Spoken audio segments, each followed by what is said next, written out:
केंद्रीय जल शक्ति मंत्री गजेंद्र सिंह शेखावत ने कहा कि कांग्रेस में सिर फुटबॉल वाली स्थिति है, इसलिए वह कोई निर्णय नहीं ले पा रही। भाजपा ने अपनी 2 सूचियां जारी की, जबकि कांग्रेस ने आज अपनी सूची जारी की। कांग्रेस को इस बार जनता सबक सिखाकर रहेगी। वे आज जोधपुर प्रवास पर पहुंचे और एयरपोर्ट पर मीडिया से बातचीत कर रहे थे। शेखावत ने सुरसागर सीट पर देवेंद्र जोशी को टिकट दिए जाने के सवाल पर कहा कि वे पार्टी के सक्रिय कार्यकर्ता हैं, काफी लंबे समय से पार्टी से जुड़े हैं और काम कर रहे हैं। भाजपा ने कार्यकर्ताओं को 2 बार जिला अध्यक्ष बनाया है और अब एमएलए का टिकट दिया है। हम सब मिलकर उन्हें विजय बनाएंगे। शेखावत ने पोखरण विधानसभा सीट पर फिर से प्रतापपुरी को टिकट दिए जाने के सवाल पर कहा कि प्रतापपुरी पिछले चुनाव में काफी कम मतों से हारे थे, मगर उनका जुड़ाव सदैव जनता से बना।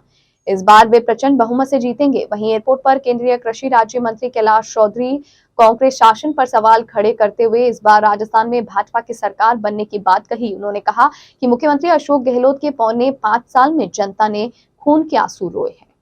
पिछली बार आया था तब आप लोगों ने ये प्रश्न किया था कि भारतीय जनता पार्टी सूची राजस्थान में जारी क्यों नहीं कर रही, तो मैंने आपको कहा था कि आप चिंता मत करिए, कुछ क्षणों में सूची आ जाएगी। पिछली बार जब लौटा तब आपने मुझे कहा कि दूसरी सूची कब आए, तब मैंने आपको एक कहा था कि आप थोड़ा सा इंतजार करिए। कांग्रेस में जिस तरह की सिर फुटबॉल है, जिस तरह का कांग्रेस में आपसी द्वंद्व चल रहा है, वहाँ नेताओं की सिर फुटबॉल के चलते हुए जिस तरह से अनिर्णय की स्थिति है, वहाँ सूची जारी नहीं हो पाएगी। उससे पहले भारतीय जनता पार्टी दूसरी सूची जारी करेगी। आज भारतीय जनता पार्टी ने एक और सूची राजस्थान की जारी की है, जहाँ पूर्व विधायकों को, जो वर्तमान में विधायक हैं उनको, ऐसे सभी लोगों को पार्टी ने एक बार फिर मौका दिया। हमारे जोधपुर शहर के सुरसागर विधानसभा में से भी पार्टी के पूर्व अध्यक्ष, 2 बार अध्यक्ष रहे वरिष्ठ नेता आदरणीय देवेंद्र जोशी जी को भारतीय जनता पार्टी ने कार्यकर्ता के नाते मौका दिया। और ये भारतीय जनता पार्टी ही है जहाँ कार्यकर्ताओं को इस तरह से मौका देकर के पार्टी काम करने के लिए, प्रतिनिधित्व करने के लिए अवसर प्रदान करती है। देवेंद्र जोशी जी, क्या देवेंद्र जोशी जी भारतीय जनता पार्टी के कार्यकर्ता नहीं? क्या देवेंद्र जोशी जी भारतीय जनता पार्टी के साथ पिछले लंबे समय से काम नहीं कर रहे? वो पार्टी के कार्यकर्ता हैं। पार्टी के सभी वरिष्ठ जनों ने मिलकर के उनको उपयुक्त समझते हुए मौका, अवसर प्रदान किया है। हम सब मिलकर के उनको जिताने के लिए काम करेंगे। सर, लोकसभा क्षेत्र में सदैव प्रतापपुरी जी पिछले बार कुल कुछ 100 वोटों के 700 वोटों, 750 वोटों के अंतर से चुनाव में पराजित हो गए थे और पिछले 5 साल निरंतर उन्होंने धरातल पर रह करके भारतीय जनता पार्टी के लिए संघर्ष किया।